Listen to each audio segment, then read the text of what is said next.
నిరుద్యోగులకు supreme court bad news తెలిపింది. ఇద్దరు కంటే ఎక్కువ పిల్లలుంటే ప్రభుత్వ ఉద్యోగానికి అనర్హులే అన్న పిటిషన్ను సమర్థించి నిరుద్యోగులను నిరాశపరిచింది. పూర్తి వివరాలు ఇప్పుడు చూద్దాం. Avira Women's Day special offer 50% off on IUI IVF valid till 8th March.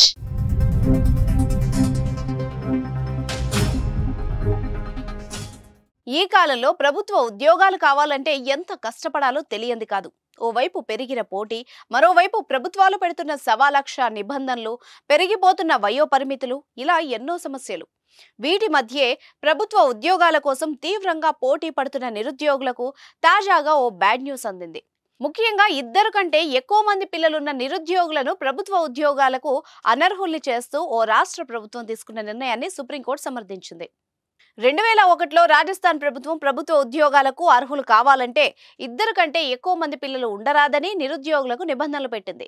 దీన్ని 2017లో పదవీ విరమణ చేసి 2018లో రాజస్థాన్ పోలీస్ కానిస్టేబుల్ పోస్ట్ కోసం దరఖాస్తు చేసుకున్న మాజీ సైనికుడు రామ్ లాల్ జాట్ సుప్రీంకోర్టులో సవాల్ చేశారు. దీనిపై విచారణ జరిపిన సుప్రీంకోర్టు పిటిషన్ తోసిపుచ్చింది.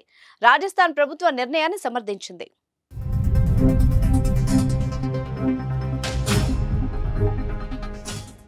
రాజస్థాన్ 2001లో చేసిన ప్రభుత్వ ఉద్యోగుల సర్వీస్ రూల్స్ ప్రకారం పిటిషనర్ రామ్ లాల్ 2018లో దరఖాస్తు చేసుకున్న పోలీసు ఉద్యోగానికి అనర్హులయ్యారు. దీనిపై 2022లో రాజస్థాన్ హైకోర్టును ఆశ్రయించారు. అక్కడ ఊరట లభించకపోవడంతో సుప్రీంకోర్టును ఆశ్రయించాడు.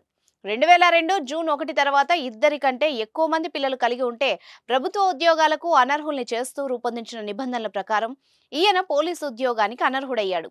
దీంతో రామ్ లాల్ దాఖలు చేసిన పిటిషన్పై విచారణ జరిపిన సుప్రీంకోర్టు ప్రభుత్వ నిర్ణయాన్ని సమర్థించింది.